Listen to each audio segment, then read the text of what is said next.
सबसे बड़ी चीज़ और सबसे चौंकाने वाली भी चीज़ है, जो सबसे अच्छी चीज़ भी है, दीपक चौरसिया को जो हम सब लोग पिछले 20-22 सालों से एक पॉलिटिकल करस्पॉन्डेंट के तौर पर, एक पॉलिटिकल डिबेटर के तौर पर जानते रहे, तो मेरे लिए भी चौंकाने वाली जानकारी थी कि कूड़ा धन, कूड़े पर, वेस्ट मैनेजमेंट पर कोई इस तरह से कोई किताब लिखे। लेकिन अब किताब पढ़ूंगा तो पता चलेगा, लेकिन जितना मैंने सुना अभी नितिन गडकरी को और दीपक को, उससे मुझे यही पता चला कि देश में कूड़ा की एक अलग से एक पैरेलल इकोनॉमी ऐसी क्रिएट की जा सकती है, जिस कूड़े कचरे को, तमाम तरह के प्लास्टिक से लेकर और यूरिन से लेकर तमाम ऐसी चीज़ों को जो फेंकते हैं, बर्बाद करते हैं, उससे एक पैरेलल इकोनॉमी हो सकती है जिसमें बहुत सारे लोगों को रोजगार मिल सकता है। और एक पॉलिटिकल करस्पॉन्डेंट का इस तरह से किताब लिखना, जो एक साइंस का सब्जेक्ट है, ऐसे लोग, प्रोफेसर ऐसी किताबें लिखते हैं, मेरे लिए बहुत चौंकाने वाली बात भी है। और दीपक चौरसिया को उसके लिए बहुत बहुत शुभकामनाएं। उम्मीद है कि लोगों से इससे फ़ायदा और एक नई जानकारी मिलेगी।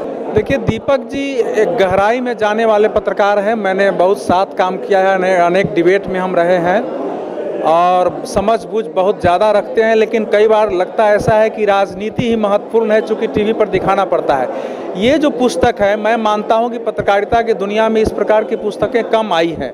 हम लोगों ने भी पुस्तकें लिखी हैं, लेकिन दुनिया की ऐसी समस्या को उठा करके और उसके व्यवहारिक रास्ता बताना, लोगों में चेतना जागृत करना कि आप कूड़ा को धन न समझिए, बहुत बड़ा योगदान है। मैं समझता हूँ कि पत्रकारिता की दुनिया में एक ऐतिहासिक पुस्तक होगी और मील का पत्थर साबित होगी। मेरी शुभकामनाएं भी हैं और मैं चाहता हूँ कि उस पुस्तक को लोग पढ़ें और इससे प्रेरणा लेकर के आगे काम भी करें।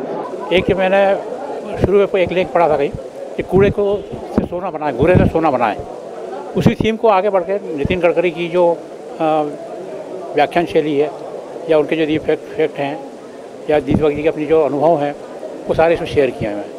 इसके अलावा आप देखें, पुराने भारत में भी, पुराने ज़माने में भी ये परंपरा काफ़ी चली थी, बिल्कुल कूड़े से धन बनाने की, कूड़े को धन के रूप में परिवर्तन करने की, लेकिन बीच में लुप्त हो गई थी।